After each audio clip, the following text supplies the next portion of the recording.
that is a plus 425. The expectation for this session is to achieve 400% growth in 2025. And whether it's me, whether it's my team, we have repeatedly said on the group, if that does not align with your expectations, I mean, by all means, we encourage you to not be a part of it.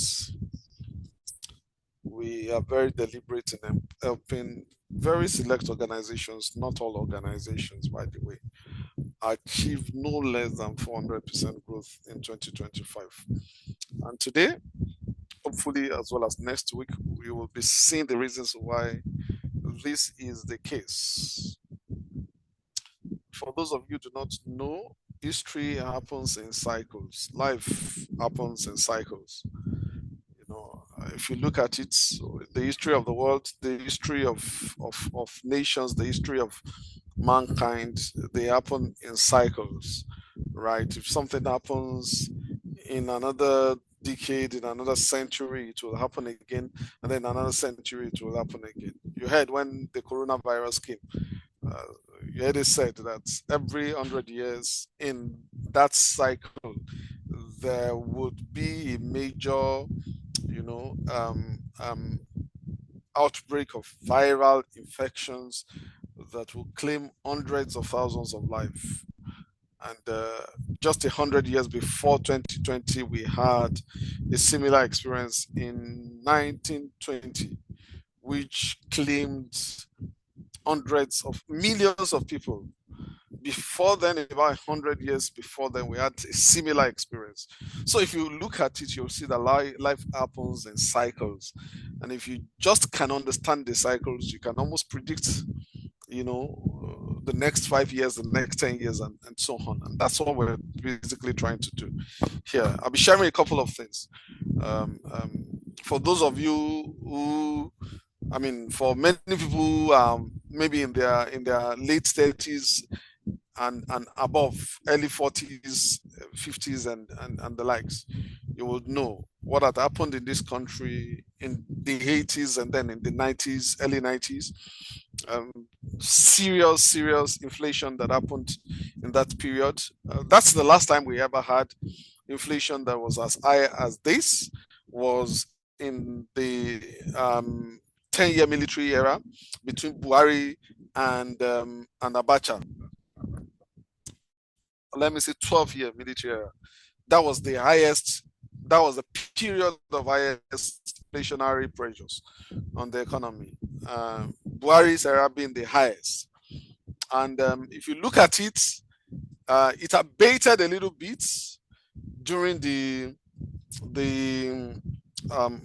Babangida regime until the structural adjustment program was introduced. And immediately after the introduction of the structural adjustment program, there's a skyrocketing of inflation all the way to the Abacha era. When it came to a head, it was a very serious time, a lot of depletion of value in the time of Abacha. In spite of all the efforts that he made, not much was achieved economically. I mean, there were a lot of things going on in terms of infrastructure development, in terms of crude oil production. But when it came to economic stability, the economy was in tatters. There are many. This is not an economics class, but there were many reasons why that was. I mean, one of it was the fact that at that point Nigeria was a pariah nation, and there was a lot of trade embargo, by European countries, the Americas, on trading with Nigeria. Those were the realities of that time.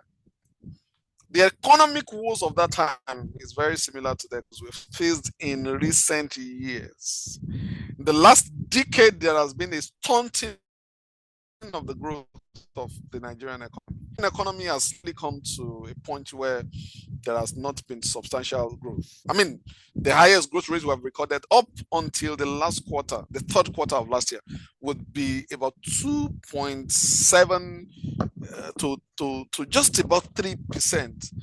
And that made Nigeria one of the worst, in terms of economic growth on the African continent, because the average economic growth on the African continent was projected as about 4%. If you're following me, let me hear you type in the comment box. I'm following. I just want to be sure that you're following. If you're following me, type in the comment box. I'm following.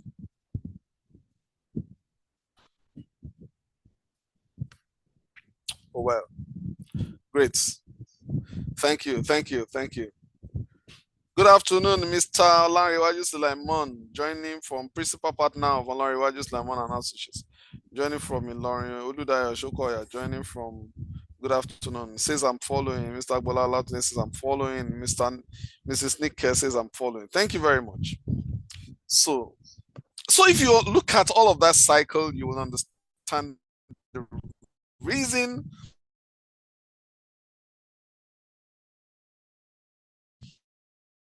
I am saying what I'm saying of the I mean, if this is all that you understand, I'm fine. From the session of this afternoon, I'm fine. After the turn of the decade, 1999 crossing into 2000, there was a change of government. Democracy returned. The country was led by President Olusegun Obasanjo. A couple of things happened. A couple of changes happened.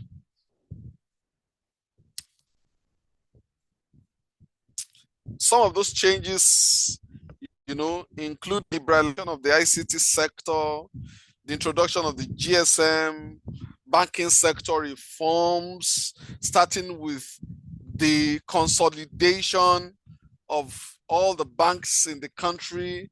There was a press for that Paris debt forgiveness, interest rate liberalization, pension reforms. For the first time, you had, the president instituting PENCOM, and then the banking sector consolidation. The petroleum industry bill was being introduced for the first time. LEMPA, the unbundling of LEMPA started. Then there was a lot of liberalization in terms of the sales of the assets of the country. All of this were done by President Olusegun Obasanjo. This led to an average growth rate at that time of between 6% to, at some point, Nigerian economy was growing by 9%. By 9%. Because of these, the reforms that that happened in the first 12 months of Obasanjo's regime were very critical reforms. If you remember very well, there was a lot of, because Obasanjo had very minimal diplomatic skills. So there were a lot of face-off between NLC and the president at that point in time. But that signaled a change in the economic outlook of the country. That was the beginning of the growth of the economy. If you ask me, looking at the fact that life happens in cycles, I am again very certain that we are at that time when we are doing the same things that we did about 3 decades ago, right? In 1999, very bold decisions were taken last year, some of them not taken with a lot of calculation, to be honest. In 2023, many decisions were taken that inflicted pains on people. Some of those decisions eroded an entire industry. But those were decisions that needed to be taken anyways, even though they could have been done or delivered a little differently, but there was no alternative. It's either you took those decisions or the country would come to its feet. But I am of the opinion that having taken some of those decisions, the economy is about to blossom. I'm of the I'll share some details with you that are based on the research of Cardinal Stone. Right. For those who have registered, I'm going to share the entire report. I'm going to share the entire report with you. It's about the 18-page report so that you can read. But whether you are registered or not for Africa Revenue Summit, at least you are here. You can get some of the tips that I will share. By the way, Africa Revenue Summit is exactly 6 weeks away. If you have not registered, you're on a long thing. For those who have registered, I've started some work already, helping them align their growth strategies for 2025. And those sessions have been very eye-opening for some of them. I mean, many of them are here. I have seen, at least that I've counted, that are here already. They are no less than 15, 20. All right, so let's dive a little bit into this. Like I said, this will happen in two phases so that you can take it all in. So this is what the Cardinal Stone team says, according to their studies. In terms of results, we expect to see some parallels with the first decade of the current century, wherein Nigeria initiated over 10 economic reforms, which delivered an average GDP growth rate of about 8.3% compared to 1.7% in the pre-reform period. An average foreign direct investment inflows of $4.1 billion, up from $800 million in the pre-reform era. To complement and expedite the reform efforts, we expect the government to focus on three things. One, addressing the long-standing structural constraints to inflation to complement the CBN's monetary efforts. Two, promoting export-driven initiatives, especially non-oil, to boost FX earnings. And three, resolving insecurity challenges to create a conducive environment for economic growth. The most critical recommendation is, however, outside of this three, and is staying the course despite short-term pressures. Ladies and gentlemen, this government is doing certain things right, even though they have done a lot of things wrong. And one of it is the consistency of their efforts, right? And that's one thing that, whatever strategy you're applying in your business this year, please take this from me. You will need to stay the course to see the results, come to fruition. You will need to stay the course to see the results come to fruition. Many people don't understand this. Whatever strategies you are employing in 2025, it takes a little bit of time to see meaningful results. These are the three projections by that report. Number one is the fact that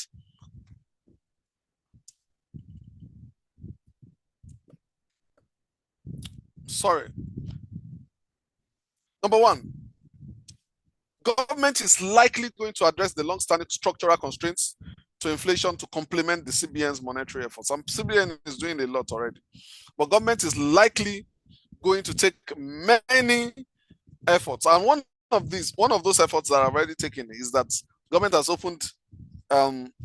already removed some of the bans on some imports, especially food items, that have made food inflation to go up. So many of the badges of rice importation, food, maize importation are actually birthing at the ports right now. Number two, promoting export-driven initiatives, especially non-oil, to boost FX earnings. Right now, many state governments are launching what they call agricultural, cargo airports, and those cargo airports are intended to boost agricultural production. Anambra State, for example, has cultivated a lot of oil palm plantations in the last couple of months. I mean, hundreds of hectares of oil palm plantation, direct cultivation by Anambra State government. Enugu State government is doing the same thing. Ekiti State government is doing the same thing. All state governments. In fact, I know many ministers that are doing productions. I am giving this insight such that it helps you to position your own business. I'm not a mouthpiece of government. I'm sharing what I have seen, based on what I do every year. I do this every year to help you position yourself very well so that you prepare or you position yourself the appropriate way in 2025. I see a lot of growth, but where will this growth come from? That's what we're dimensioning. And if you are going to succeed in 2025, achieving 400% growth yourself, you've got to position yourself appropriately in understanding of the times, not just to be everywhere. Right? Forget whatever anybody can tell you. I tell you, I mean, I've been doing this for 3 years. I did the same at the beginning of the year. First, in a webinar like this. Secondly, in the sessions that we had for Revenue Strategy Mastermind, I made certain projections. For those of you who are in those sessions, you can go and look at your notes, and you will see that almost everything happened just as predicted. I'm not a prophet, but I mean, we just look at some of the data and we say this is the direction that the economy is likely going to grow. So I'm looking at this data again. I'm telling you that it is a year of growth and you need to position yourself. Secondly, promoting export-driven initiatives. Now, focusing on oil itself, government, for the first time in the history of Nigeria, the government launched, a tool that is going to track all of the oil supplies of Nigeria. That has never happened. So it's going to become more difficult to steal the oil of Nigeria, resolving insecurity challenges. Well, I don't know about that, but if government gets that right, it's going to bolster a lot of things. All right, I'm moving very quickly because of time. So these are some of the reforms that government did in the late 90s going into 2000s that opened up the economy. And I think that looking at the reforms of the last 1.5 years, they are really, really solid, very critical reforms, and the negative impact, we've seen the worst negative impact. So those impacts, especially the negative ones, are beginning to taper. So we expect the economy to strengthen in 2025 despite the current tough macroeconomic conditions. And there is a growth Nigeria's growth outlook appears biased to the upside in the near to medium term. Corroborating this view, the most recent business confidence survey, a leading indicator by the CBN, suggests that the confidence level is likely to jump from 21.7%, 21.7 index points in 6 months from current levels of 3.1 points. The survey is instructive for us and shares similar expectations with our 2025 views. Notably, the services sector will improve modestly with support stemming from real estate, trade, and transport. Those are 3 critical areas for you to look at. On real estate, Statista projects real estate value to reach 2.6 trillion in 2025, up from $2.1 trillion. Now, if you are in real estate, listen to me. The projection by a CBN review, by a CBN study, together with Statista, is that there's going to be an additional $500 million of value creation in real estate in 2025. And this is buoyed in large part by population growth, increasing urbanization, and real estate store of value feature amidst high inflation. Of course, all of us know how much inflation has impacted the monetary, the value of any money that is kept by individuals. And many individuals have found real estate as an alternative store of value. So many people will continue to store value in real estate, especially now that the government is making very stringent efforts to conserve, Nigerian naira, any resources that is earned locally to ensure that it stays within Nigeria and is not offloaded overseas and stored in dollars. That's the kind of expectation that government has. Government does not want anyone to store their value in dollars. So if that's going to happen, that means that people who want to hedge against inflation will continue to store their value in real estate. So good luck. Congratulations to those of you who are in real estate, because there is going to be, this year alone, there's going to be almost about 25% growth in real estate asset value creation, according to report, by Statista.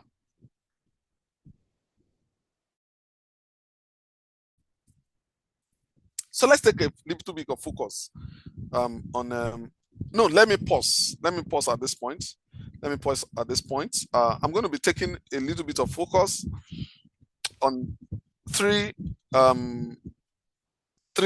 specific industries in the next couple of minutes. But before I do that, I just welcome two of the people that were, if you like, were spotlighting their business at the same time. We're taking one or two lessons from them. I have two of them. I think I have all of them here, really, the four of them. Mr. Tosi Shofu is here. Mr. Tosi Shofu, you can. Once I invite you, I will invite just two of them, but I have four. Once I invite you, you can on your camera and then we can have this discussion. Mr. Tosi Shofu leads a creative agency, and they're a print powerhouse in Lagos, Nigeria. They've been in business for over a decade, doing multiple hundreds of millions in revenue over the last decade, and is the CEO of the business of over a decade. Let me put it like that. I have here with me another person, Mrs. Adenike Fetuga. Adenike Fetuga is CEO of Finger Chops. Finger Chops is a leading bakery and pastries. Ibiko. Can mute your mic. Sure, Ibiko. You can mute your mic so that you don't be exited. Okay. Thank you. So, Mrs. Adenike Fetuga, like I said, is the CEO of Finger Chops, a leading bakery company in Warri, Delta State, leading the pastries business in that place. And we have Mr. Ibrahim, who is the CEO of Leo Ramon Engineering and Construction Limited. And then lastly, we have Mr. Felix Amusun. Felix Amusun, the CEO of Rich Taste Chicken, a leading chicken limited, a leading chicken processing complex in Osun State. All right, so I'll just welcome two of them. I want to see how they're preparing for 2025 already. I'll welcome Mrs. Adenike Fetuga and Mr. Tosin Shofu. How are you doing, Mr. Tosin Shofu? If you're there, you can on your camera. Let's see. And Mrs. Adenike Fetuga. Good afternoon, sir. Thanks for having me. Mr. Tosin Shofu, how are you doing? Fine. Thank you, sir. I'm doing fine. How's New Creations? Yeah, New Creation is fine. Thank God. All right. So in 1 or 2 minutes, I'll stop my video. You can share your screen if there are things you want people to know. One of the things I want to do is spotlight your business. But more than that, it's also to learn 1 or 2 things from you about how you are preparing for 2020, how you have prepared for 2025, not preparing, how you have prepared for 2025, and what measures you are making. What are your goals for 2025? Also, you can share that. You just have about 5 to 8 minutes, so you need to really compress all of this. How are you taking 2025 differently? I mean, people want to learn 1 or 2 things, and I know that by all means, you run one of the biggest printing concerns in this country today. If I'm not mistaken, you are a print partner to some of the biggest. Sorry, can we mute? If you are not speaking, you can mute. And so that sometimes my team will just remove someone, and that's not the goal. So, speak to us about your business goals. Many people are planning small for this year. And I'm sure there are things they can learn from someone like you who has already registered for Africa Revenue Summit, by the way, and how you are approaching 2025 differently from how you approach 2024, starting from what you do, what kind of clients you serve. Thank you. Can we spotlight Mr. Shofu rather than myself while he's speaking so that he can also share his screen if he has one or two things to share? All right. Yeah, thanks for having me. Yeah, I don't have my slide here. Thanks for having me. I want to first of all appreciate Mr. Jembola for this time. And I also want to thank you for the great work you've been doing. You've been doing a lot of work. We've been part of your training for years, and we've met, and you've added a lot of value to us and as an organization. And thank you so much. I also want to thank everybody who's part of this training. Yeah, first of all, I'll just go straight to the point. My name is Tosin Shofu, just like he said. I'm the MD CEO of New Creation Printing Solutions in Lagos. Yeah, what we do at New Creation, we do brand solution, digital solution, print solutions. Those are the things we do majorly. And who are our target audience? We attend to both corporate and non-corporate clients. So we do business to business and business to customer at New Creations. And so you can get to know so much about us from if you look at newcreation.com. New Creation is spelled NUKATIONZ. So what are we doing differently from 2025? What are we doing differently? Before we go into 2025 to look at what we are doing differently, one of the things that we usually do every year is to do a review of what happened in 2024. So at every point in time when we resume in the new year, we do a review. We have a training session, internal training for all our staff. We do a review of what happened in 2024. What did we do right and what did we do wrong? It's that review that helps us to move on, even though we have had plans of the things we are going to do. So having done some of the reviews and getting some feedback from the team of some of the things that we did in 2024, we take note of the ones that we did right, and we also take note of the ones that we need to make some adjustments. So having done that, that helps us to know where we are going in the year 2025.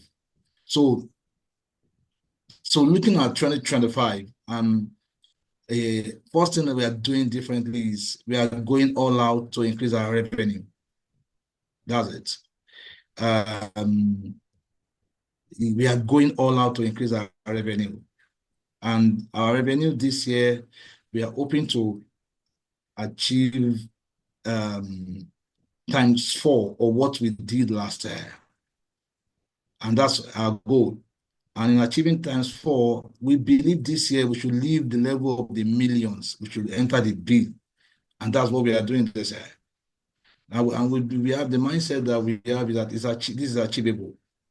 So one of the things that we are trying to do this year in order to also achieve this goal is to make everyone who is going to be on the team to see the vision, to see the goal. The truth is, one of the things that we also did this year is that we noticed that, okay, some people that were on our team in the last year, they were not really adding value the way they should have. We are taking them out of our team.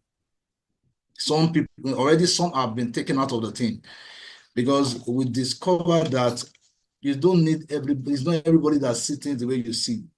So for your organization to succeed, everybody on your team must think the way the CEO is thinking. Unless while you are moving, some people will drag you down. So one of the things we are doing differently is we are reshuffling, we are taking out some people, we are bringing in some people that will help us achieve the goal that we have set. And actions have been taken in those regards. So that's one of the things that we're doing. Restructuring, going all the way for revenue, bringing in some people that will help us achieve our goal, taking out people that will not help us achieve our goal. And the other thing that we are also doing differently is that we have looked at the value chain of our businesses, and we are now going to do some other parts of the value chain that will also help us achieve our revenue. There are some areas of our businesses that we know that some people are flooded. So I will discover that we can't be competing with everybody. And that's one thing that kills business. Identify your competition. Look at the area that you have few competition, focus energy on it, and go all the way for it.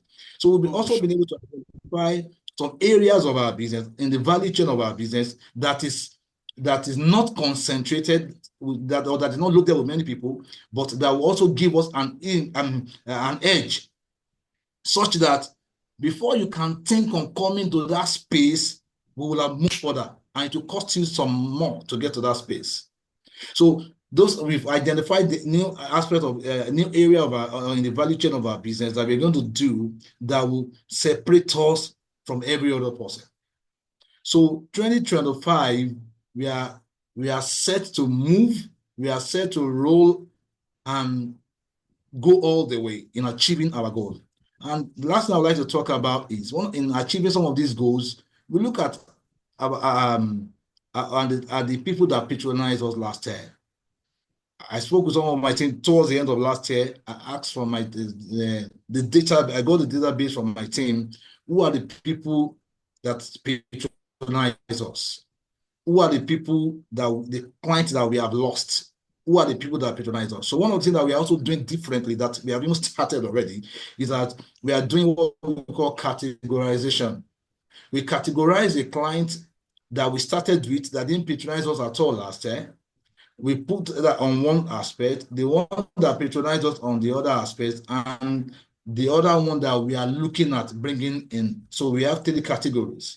So in achieving them, the one that patronized us last year, we want to keep them, hold on to them. And whatever we can do to hold on to them and do more business with them, we're going to do so that we don't lose any of them again. That's one. Number 2, the one that we lost before, we are bringing back to know why we lost them. What did we do wrongly? So we are trying to correct some of our mistakes, then go all the way for them again. So we are looking at how we are going to, the strategy to bring them back. And one of the things that we are doing, we are looking at what are the issues they are currently going through. What solution do we want to provide for them that no other person will provide for them the way we will do it? So we are not just going for them. We are going for them we are going to meet them, but we are taking a solution to them. The solution that we are sure they need and they can't do without. And we are providing it for them in a way they cannot refuse us. That's reclaiming your old clients that you have lost. So our target is to at least get a minimum 50 to 60% of the whole sum. We have a number of them, there are a lot. So what are they doing in our revenue that we want to achieve that we have allocated to the current one, to the old ones? Then the rest of the percentage of our revenue, we want to go after new ones. And after the new one we are talking about is we are not going for everybody, sincerely. We are going for few people that will give us what we need. We've discovered over time. Okay, let me just wrap up. We've discovered over time that people that give you peanut are the people that give you problem the most. So we want to let go of some people. Go after people. I like that. I like that. That's a very interesting way to handle people that give you peanuts. So fantastic. I remember one of the things that I said to you, and I was in a CEO, and by all means, please understand, your people are very essential. Your people are very essential. They're important. But I'm sorry, do not allow all of your business expectations to rest 100% on other people. Be at the very center of the operations of your business. I'm not saying be the one that is doing all of the work. No, that's not what I'm saying. What I'm saying is that you must be boots to the ground enough to be able to track what is happening across the value chain, be extremely hands-on, involved, and be able to remedy any error that anyone causes. or be able to fix in a systemic way the fact that someone leaves your business. Don't allow in 2025 to have a situation where your business is 100%, at the mercy of people, right? And I trust God to send your way people that will support your businesses. God will send people that, will raise your hands like Joshua did, all right, for, is it Moses now? But in the event that people come in and they are not as supportive as as they should be, you must have the courage enough as a CEO, as an entrepreneur, to be able to take your business to the next level, with or without the support of a single individual. That's one of the mistakes that I pointed out to you, that it's possible that you may have made in the past. I want to encourage you and encourage everyone that is here. Be a critical player. Don't say, oh, I've been involved in this in time past and now the business has grown, so I need to step back from it. Even if you step back from it, ensure that you have a system that can still put your eyes, or a critical member of your executive that can still help you see through it. Otherwise, you'll be fooling yourselves. Thank you very much. We'll take one more person. You will see, ladies and gentlemen, if there's one thing I'm taking away from this, is that people are preparing in a very deliberate manner to capture the opportunities that exist in 2025. In a few minutes, I'll be talking specifically about some industries. Okay, maybe I should talk about those industries a little bit, and then we'll take, we will only take as much as time permits us to take. We'll take Mrs. Fetuga. So this is the prognosis for manufacturing. Manufacturing is to be powered by refining. The manufacturing sector in Nigeria remains easily susceptible to macroeconomic headwinds, as was laid bare by recent reform-induced FX and interest rate pressures. About 65% of the listed manufacturing companies on Nigerian stock exchange made this in the H1 of 2024. Chetman also warning that no business can sustainably create jobs with an interest rate of over 30%, which is what we have right now. 2025, we expect the sector to experience material growth, aided by the operation of the Dangote refinery, boosted effective refinery capacity from near zero to circa 650,000 barrels of crude oil per day before the rejig of the whole Port Harcourt refinery in November 2024. Relative stability of the FX market and a possible rate cut by the CBN. Those three things are going to help the manufacturing sector. Interestingly, also, we're expecting 3 refineries to come on stream in the course of this year. One of them is located at Onne in Rivers, Onne is in Akwa Ibom State. Yeah. One of them is located in River State, and there is another 50,000 capacity. And even NNPC is thinking of bringing back, or is at the verge of bringing back, their 3rd refinery, making it a year of refinery growth. This is the prognosis for manufacturing. I'm coming to real estate very shortly. All right, before I come to real estate, I'll have, please make welcome, joining me, to unveil our plans for the year. Another person is a part of our community and has done very well to put a business on the map in the southeast of, in the south of Nigeria, in Warri Delta State. And by the grace of God, our business is doing, some very, very, very fantastic figures. Exceptional figures, over hundreds of millions. And that's because of the way that she has approached the business. A couple of things that you can learn from her, an opportunity to also partner with her. If you are going to be doing anything in the south, it's an opportunity for you to partner with a business that is already doing the billions. Make welcome Mrs. Adenike Fetuga, who is the CEO of Finger Chops. Madam, how are you today? I'm fine, thank you. Good afternoon, everyone. I hope you can hear me very well. Yes, we can hear Hello? you. You can Okay. spotlight our video instead of Tosi Shofu's video. How is Worry today? Worry is cool. The weather is hot, so it's sunny. All right. Good afternoon, everyone. Good afternoon. We're very Happy delighted. Sunday. Yes, sir. Happy New Year to you, sir. Happy New Year, everyone. Yeah. Thank you, Mr. Jembola, for this opportunity to share our experience with the class. My name is Adenike Fetuga. I'm CEO of Finger Chops Ventures. We are currently a bakery, and what we do is we produce like 4 variants of bread in different sizes. We produce them in wholesale. We established the bakery in the year 2014. We started with 5 bags of flour per day, and currently we are doing an average of 160 bags per day. Our channel of distribution is through vendors. We have vendors that register and distribute our products within Delta State and environs. And we go as far as Bayelsa State, Edo State, and Rivers State as well. Our projection for this year is to actually upscale, consolidate on what we have, and upscale the business considerably by increasing our revenue by 400%, because there are so many untapped potentials. Even within Delta State, we realize that there are some areas that we are still not covered. To the glory of God, the brand is well known and loved in Delta State, but we still have some areas where we need to push. We have not really been aggressive in the area of advertisements and branding.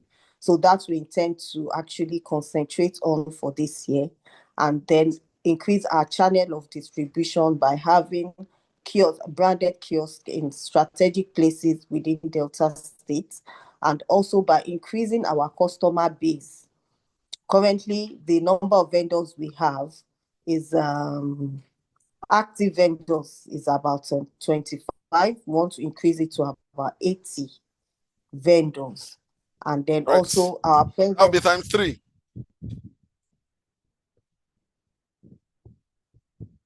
That'll be times 3.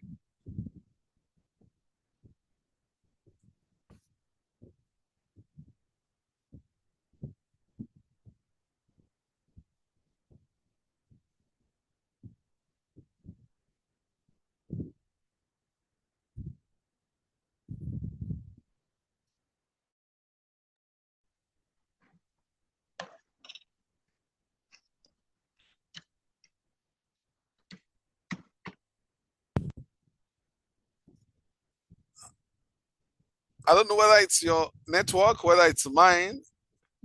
Can anyone hear me? Yeah, we can hear you. Sir, we can hear you. Her network is down. Oh, okay. I think our network. We can expect her to come back in a couple of minutes. Yes, I can hear you, sir. Yeah, while we're waiting for her to come back, someone is asking what's your opportunity, what's your projection for renewable? I already answered. And the person asking, okay, welcome back. You can on your mic now. We can see you now, but on your mic. On your mic. Your mic is you're muted. Okay. Yeah. So All right. sorry, that was network. Yes, Nigerian network. Yeah. So, like I was saying, by increasing our customer experience and also actually having a kind of inclusive system where we train them, on how they can access funding, how they can manage their finances, just make them basically a part of our system, because really they are like our indirect employees, you know. And another way is through market penetration and market development. We intend to introduce new products that they have been demanding for, and also to penetrate other areas, like I said before, where we have not, where we don't have our presence. So those are the things we are looking up to for this year. And also our staff, to be deliberate in training our staff in order to improve our customer experience. because a happy customer will make, would increase the patronage and eventually affect the bottom line. So we'll be deliberate in training our staff in staff development. Those are the things that we have earmarked for this year. We're also going to look through our records. There are some of our customers also that have left, especially due to the economic downturn. Some of them could not afford the minimum capital to patronize us and buy the products and continue their business. So we'll look at where we can come in the area of credit facilities. So we are going to draft something in that line. And even some of them that are still purchasing are not purchasing as they used to because of their economic power. So we are looking at drafting something in that line to encourage them to buy more and patronize us better. So basically, that's fantastic points. Fantastic points. Yes, and here are some of the things that I've taken away from some of the things you have said so far. Number one is the fact that you do not want to win alone, you want to win by partnerships. The fact that you're developing the market. And one of the things, you were one of the first persons, either the first or the second person to pay for the VVIP tickets, if I remember correctly. You either paid in November or early December. And one of the things that I remember that I said when we had our session before Christmas was the fact that whatever you are doing and you are just seeking to win alone, it doesn't lead to a substantial explosion.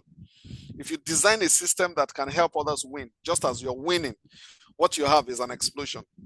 And I cannot wait to see the testimonials from, if, for example, you set an expectation to help 300 people become, even if it is centimillionaires, out of your distributors, it will have phenomenal impact. You are talking of growing by maybe 200 or 300%. It can lead to 400 or 500% growth. So that's one thing I'm taking away from some of the things that you have said. Well done, madam. I don't know whether anyone wants to ask any question. You run a retail business, you want to ask any question from her. Of course, she's one of the people that will be at Africa Revenue Summit. Next, we're going to be having Mr. Felix Amoso. So someone asked a question, I will respond to it very quickly.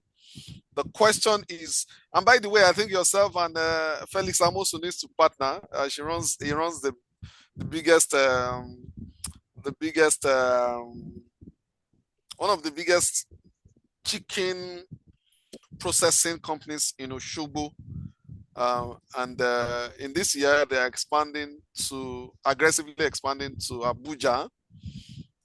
They have over 4 outlets already in the southwest. And they will be expanding to Abuja and possibly to Port Harcourt. I see an opportunity for the two of you to partner. All right. So someone asked a question. I'll just quickly respond to that question. The question is, what advice do you have for pharmaceutical companies? Okay, I already typed it. I said, find markets in neighboring African countries. For pharmaceutical products, one of the things that is affecting your business is purchasing power. People have lifetime ailments and they're going for very inferior products right now. Some of them even going for herbal alternatives. Meanwhile, those herbal alternatives cannot do exactly what quality products can do. But what can they do? They don't have the means, right? So you have 250 million or 240 million Nigerians, but how many of those that is a buying power? Very minimal. So in other African countries where their currencies are more stable, what you sell can be moved very easily. So if you find neighboring African countries and you expand there, even if you're producing locally, you can just double your revenue by even selling to the same number of people. As the naira is going down, you're doubling your revenue. That's what happened to banks now. Banks that had, African entities declared surplus in 2023. They declared 300, 400% excess revenue. Meanwhile, the ones that were only operational in Nigeria suffered, some negative experiences. All right. Okay, so I'm going to be taking the third person. And when I do that, I'll come very quickly to talk about the real estate sector, and we'll be closing for today. I want to stick with the time. We'll continue next week. The session will continue next week. I'll have both participants from other sectors as well as look at other sectors, and now you can prepare for them. We've talked about 2 sectors already. We're going to be looking at maybe 3, 4 other sectors and the projections for them in 2025. All right, welcome with me, ladies and gentlemen, Mr. Felix Amosun. Felix Amosun is the CEO and founder of Rich Taste Chicken, a chicken processing, complex. They process hundreds of thousands of chicken every year, supplying to the biggest retail chains across the country, from KFC to Mr. Biggs to Tasty Fried Chicken, and so on and so forth. And like I said, they are expanding right now to other locations. For those of you that are chicken lovers, or you run restaurant, you can have an opportunity to partner with them. All right, welcome with me, Mr. Felix Amosun, who again, we're spotlighting him specifically also because he has registered for Africa Revenue Summit. By the way, for those of you who want to register for Africa Revenue Summit, today is a very good day for you to register. I'm going to be announcing something at the end of the class. You can stay tuned.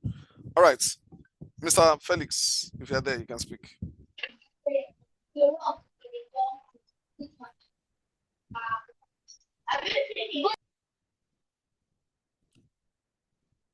And Mr. Ibrahim, you can be on the sideline. Mr. Ibrahim, we're going to be taking you. Are you there, Mr. Felix?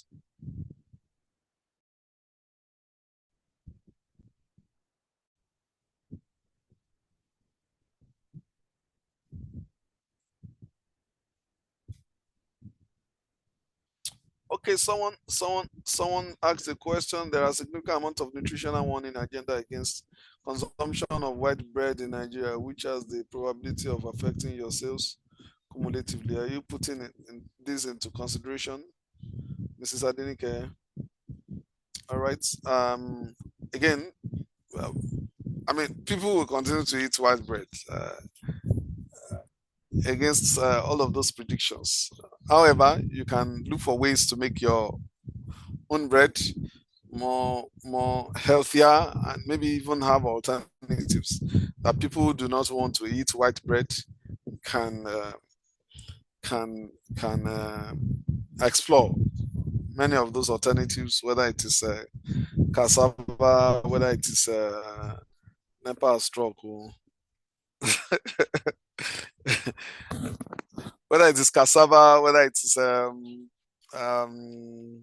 wheat bread, whatever it is. There are those alternatives which you can take. Mr. Felix Amosun, if you are not there, I will take Mr. Ibrahim. Leo Ramon.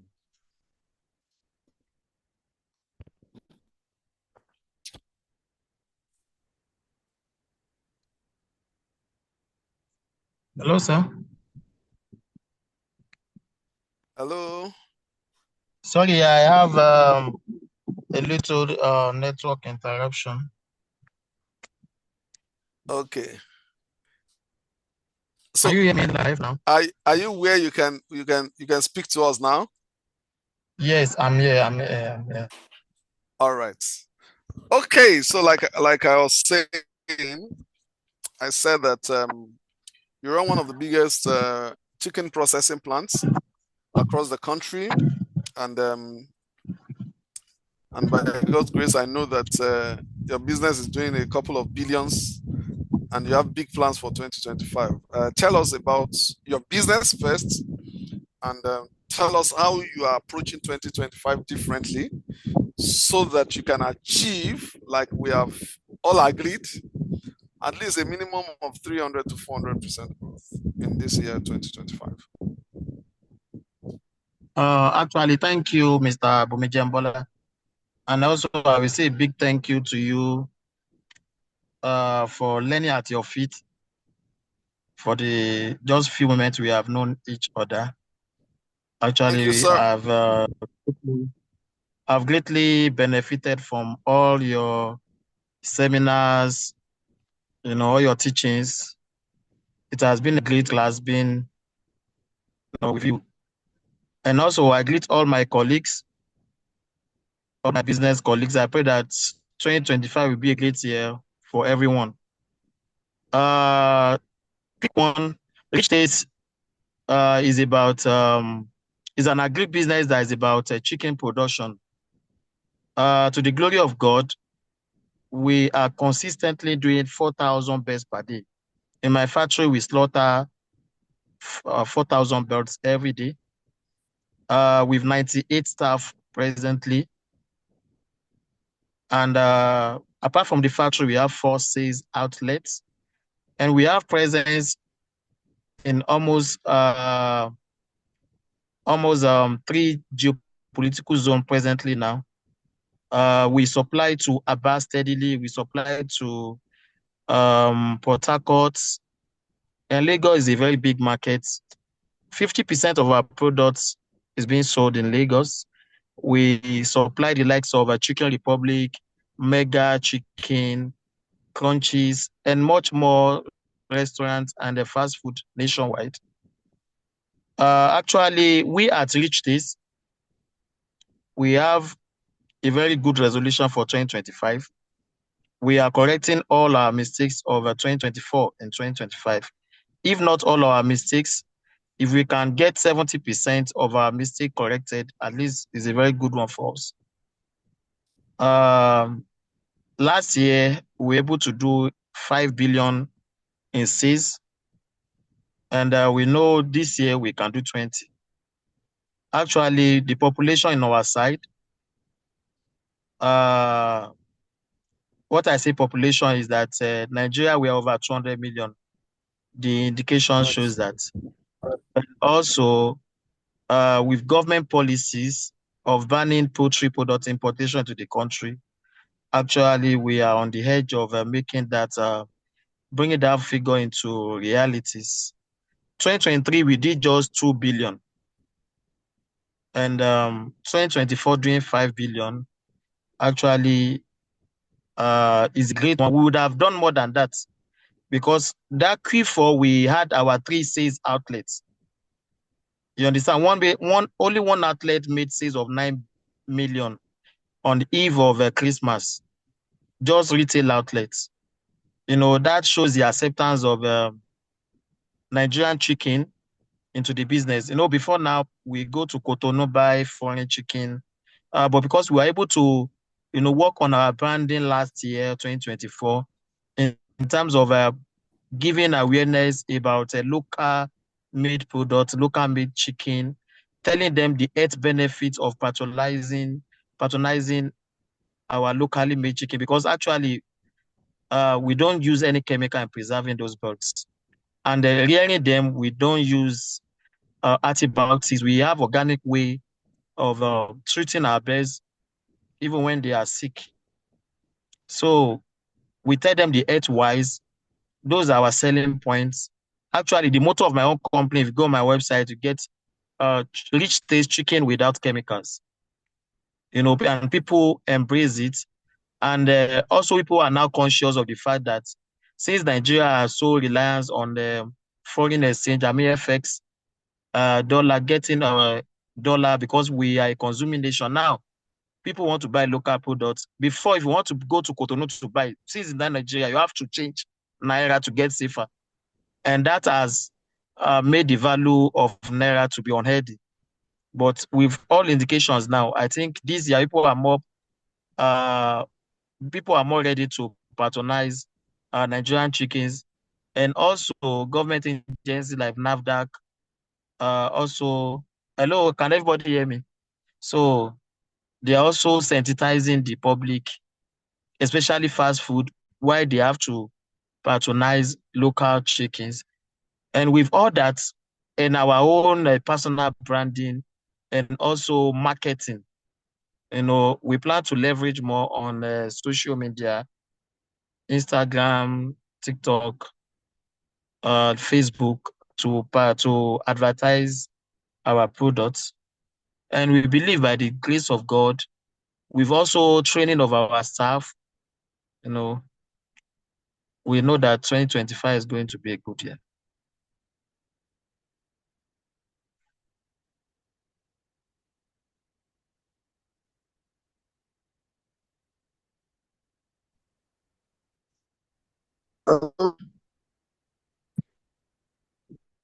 I don't know if I hear me. I can hear you. I can hear you.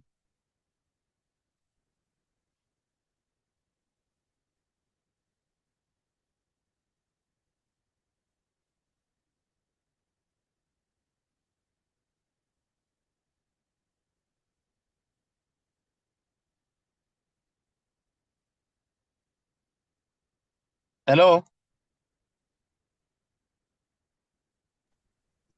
Hi, Mr. Amoson. The facilitator will soon be back. I just have some issues with the network. We'll be back soon. Okay, thank you.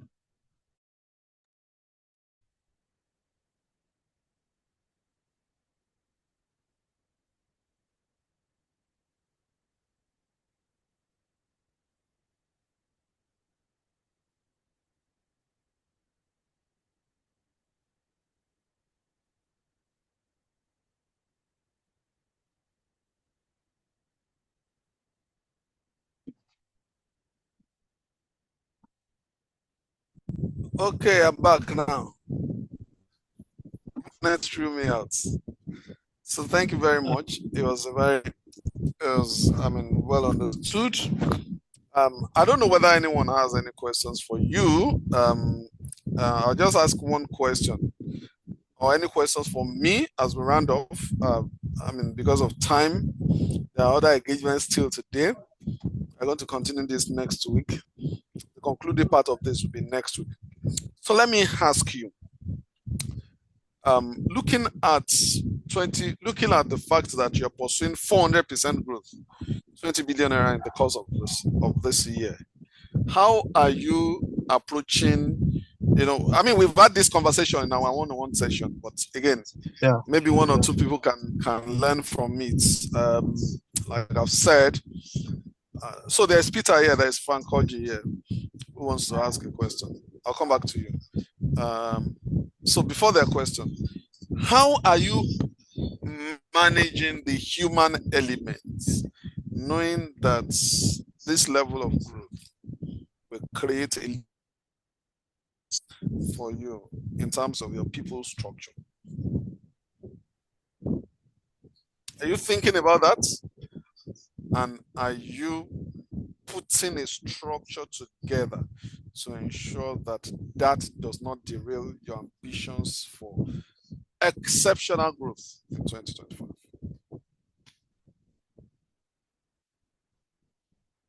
Actually,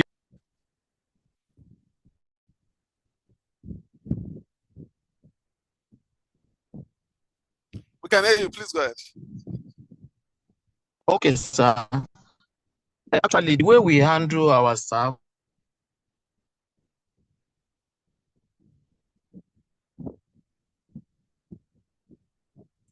We're losing you. We're losing you. It's like the internet is. well declaring that most we like to flaunt rules. As far as that we are tolerant, we don't take nonsense. We don't take nonsense. What I can say about people is that when they see that you are so lenient, they like to flaunt rules.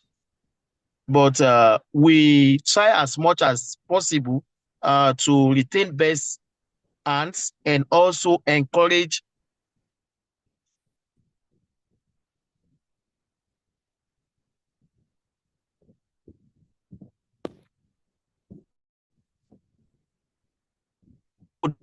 that deal who gives to the best. So I don't know, maybe I'm live. We always try to give incentives to those people that perform across all board. From each department, the supervisor of each department will nominate each staff that did well. And also, when we have somebody that is doing well, maybe is so punctual, there is bonus for being punctual every month.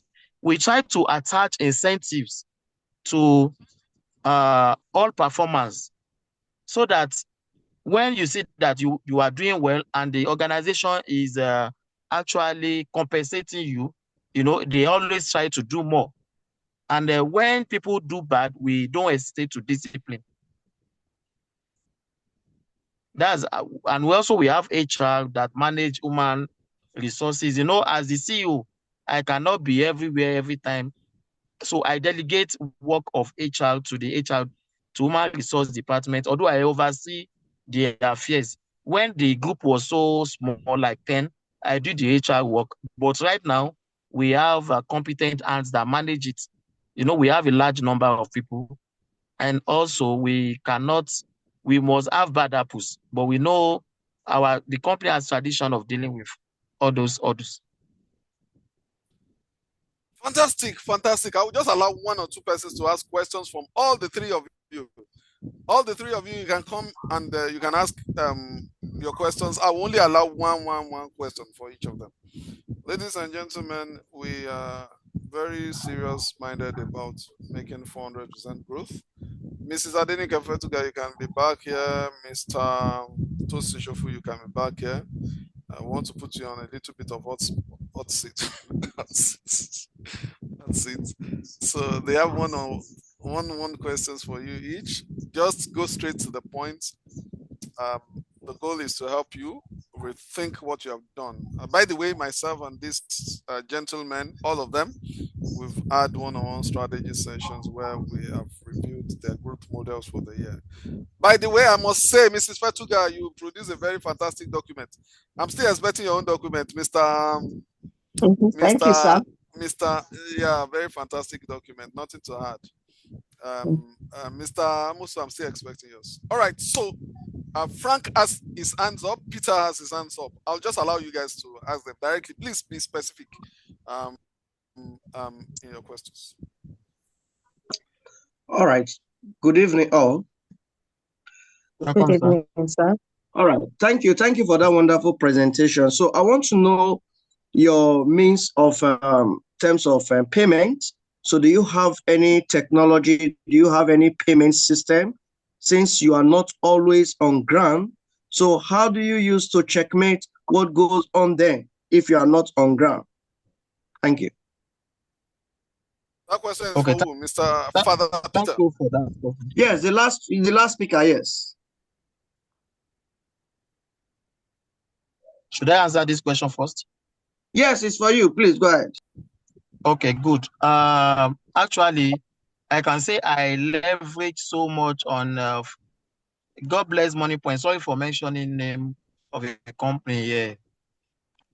Payment system has been very easy, especially when you rely on these fintech people, Money Point. That's what I use in all my outlets. I have 5 physical outlets, and when a customer comes, there is 3 payment options, either through transfer, debit card, or cash. At least one has to be made. If you use your card, the POS machine will show that the payment has been made. Gone are the days whereby my staff have to call me to confirm payments. We don't do that anymore. Even if it's through transfer, the POS machine will actually tell the staff that, okay, payment has been made. It will not see the balance on the account, but it will see that, yes, a transfer has been made to the company account. We have to accept that transaction, and the POS machine will print a slip. We rely on that now, and we have one accounting software that we use. We call it Aronium. That Aronium, That's the software we use. When we print any receipt, maybe the customer buy a goods worth 100,000 naira. At the end of the day, I have an accountant that go through all the outlets to print out the end of the day. The end of the day on the system and on the POS machine must tally. And the one thing is that we don't produce in all that 5 locations. We produce in our main factory. That's where I have about 65% of the staff. And I am always there, or my wife, to oversee the inventory. I don't partake in the production anymore because I have my production manager. I involve so much in the inventory because something I've been doing the last 14 years. When we slaughter 4,000 birds, I know the tonnage that is coming. At average of 1.5 kg per chicken, we are expecting 6 tons per day. And we have a central warehouse whereby when the chicken are being frozen, it's being sent to the depot. One of these days, I will show you all those pictures. So the depot is where we centralize, is a central storage whereby we send goods to all our outlets. So I manage my inventory myself. I did not delegate that one. And the payment system shows, the system will tell you, this is what they sold. This is the remaining stock allocated to them. So this is something we have been doing for time immemorial, and we have mastered it. And at the end of the month, thank you very much. External auditor comes to check if we have any missing stock. Thank you. Thank you very much. I'll allow someone else to ask, maybe Frank or Adeoye. This time, maybe someone else out of the 3 of them, so that we can begin to round off. All right. Or if you can take something from that, it is that number 1, you must know your numbers. Number 2, you must have an accounting process that is sure-proof, foolproof. Okay, can I go on with my question? Mr. Adeoye Tobilola. Yes, Frank, you can go on, Mr. Frank. Okay, so the question I want to ask, because you mentioned that in a day you slaughter up to 4,000 birds. So it was, for me, is a very good mileage. And of course, it is quite big, because in a year, when you calculate it in a year, it's above 1 million birds. So my question is this: are you actually rearing all these birds, or do you have a source of procurement where you get this thing to support the business? Thank you very much. Oh, thank you for this question. Actually, my own business model is different from other farms. Up till last quarter of 2024, I did not own a single farm. I get my belts either through off-taking program or through buying on the spot. Being a company that we have our own capital, we have group of farmers. We have cluster of them in each local government. Like Osun State has 30 local governments. Osun State has about 30 local governments, and we have over 1,000 farms in Osun State alone. I have my own company in Osogbo, and the Ede is very close to Osogbo. Ede alone has over 700 poultry farms. So I selected my own farmers. They rear those birds for me. I have the logistics. I have about 5 trucks that go out every night to bring the birds throughout the night, and we slaughter in the morning. So it's not that I'm the one rearing those birds. Although presently I have a 30,000 capacity farm, but that one can only sustain me for just a week. But we have people that we are winning together. They are rearing those birds. Although that one make our profit on a bird to be lower, but it reduces our risk as well. Because when we get to farm, we pay for only those birds that are alive. If you buy 1,000 birds, you raise them, and eventualities happen, you lost 700 birds. If I go to your farm, I'm paying for that 300 birds I can see that are fit for human consumption. I won't pay for the 700 dead birds. So that one has reduced our own risk and has made us to grow very fast. Instead of us to have maybe 1,000 naira profit on a belt, if being raised by us, and if you have 500 by just processing them, I think it's okay. We will just increase the number of beds we are actually processing per day. So, and a true retail, we are able to even increase our profit margin. Instead of selling B2B, we now sell B2C, having retail increase our margin on each belt. And also now we are doing backward integration, going into the farm now, rearing bird, so that instead of increasing our bed per day to 5,000 this year, no, we are staying on 4,000 this year. We are just going back to the farm, increasing our number of birds that will be rearing. That one will give us more revenue.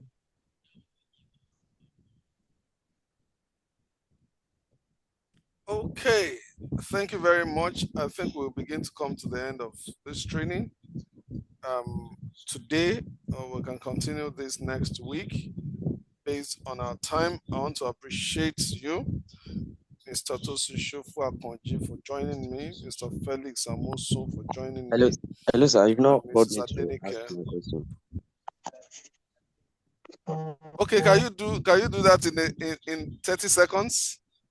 Okay, sir. Thank you very much for this opportunity, sir. So my question is for Mr. Felix.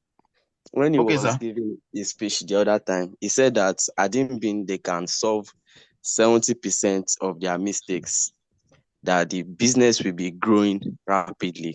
So I want to ask, sir, what are the mistakes and what are the constraints you faced in the business, sir? And yes, that's my question. Oh, thank you. Actually, the mistakes are internal mistakes. When you think when you rely so much on people honesty and you are not giving your business a good structure, that's what I did that mistake in Q1. I was actually doing a project at that time, and instead of giving that project a good structure, I rely on recommendation that the person I'm now employing is a good person, based on recommendations, and I did not give that business a very good structure in terms of reporting, checkmating the business very well, and I got my finger burnt. You understand? And also, when I'm giving contracts out, maybe to build cold rooms for me, without checking those people past projects, to know maybe they are qualified, for the level of work I want to give them. Those things, I did a lot of mistakes, but we plan to correct them in 2025.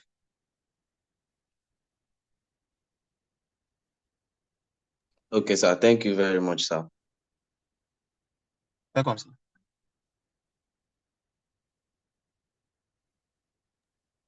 All right, just a few seconds. Mr. Bunmi will soon be back. The internet threw him out. He's going to be in soonest.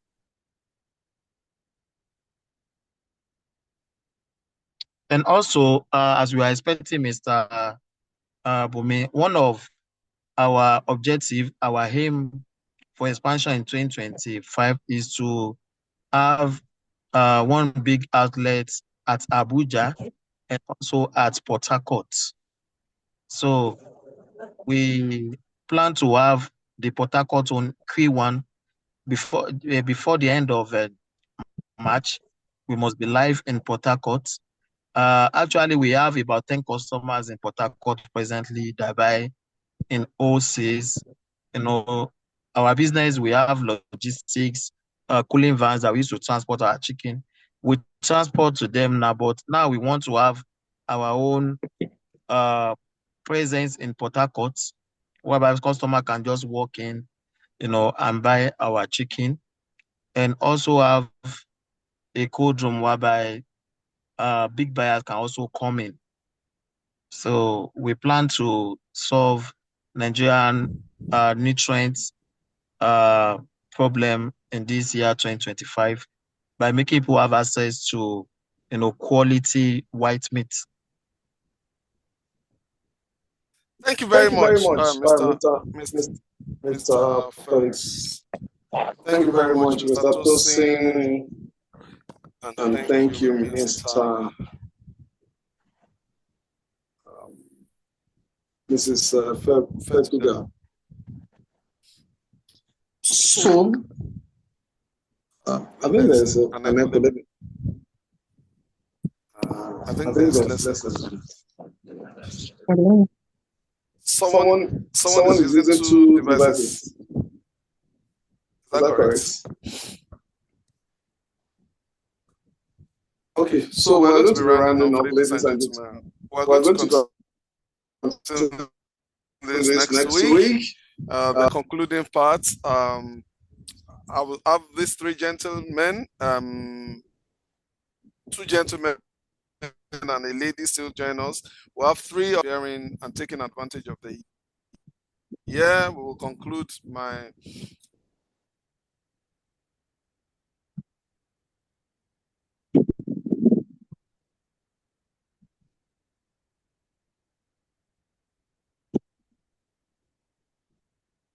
session on how to approach the year differently. I want to encourage you, if you have not paid already, to pay for the Africa Revenue Summit. It's going to be connection with quality human beings like yourself who are doing very well in their businesses. I mean,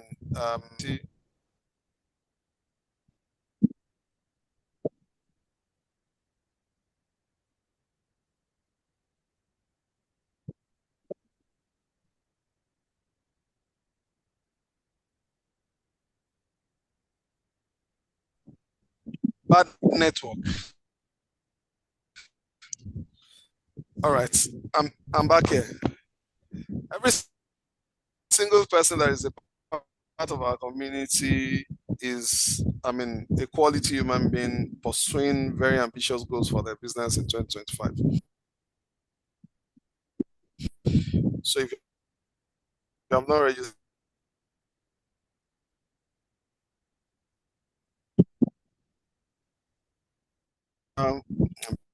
be a part of it. We're going to be back here next week.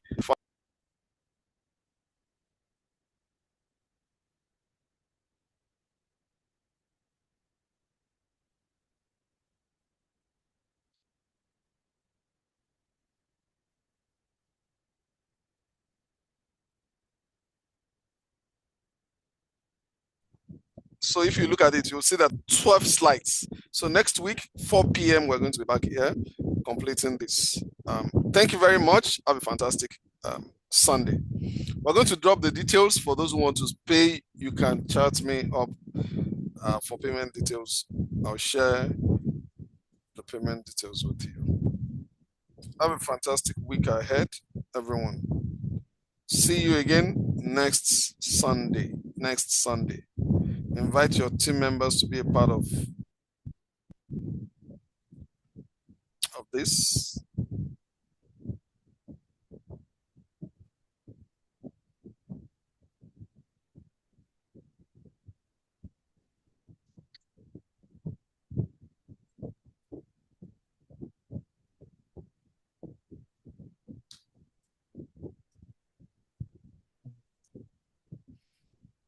Please share your WhatsApp number. Many thanks to you, Dr. Kola Wale Omole. I didn't hear your voice throughout, but I'm hopeful I will hear your voice next week. Thank you, Ferdinand. Many thanks to you. Oludayo Shokoya said payment details. Please drop your WhatsApp number, and the team will engage with you. If you are not on the WhatsApp group, share your WhatsApp number. My team will drop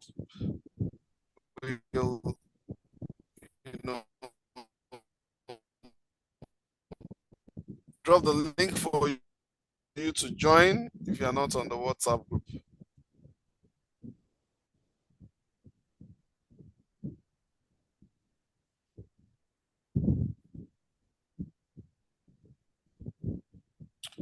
Do have an amazing week ahead, everyone.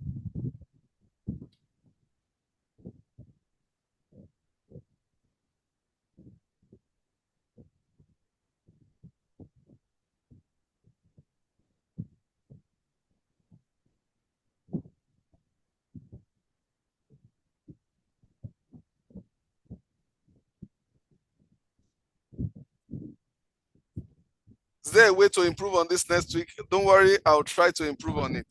I'll try to improve on it. I'll try to get another stable network again next week. I'll try.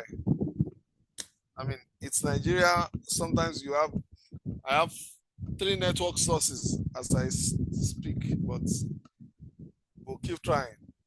So try to get a better network source that will disappoint less next week.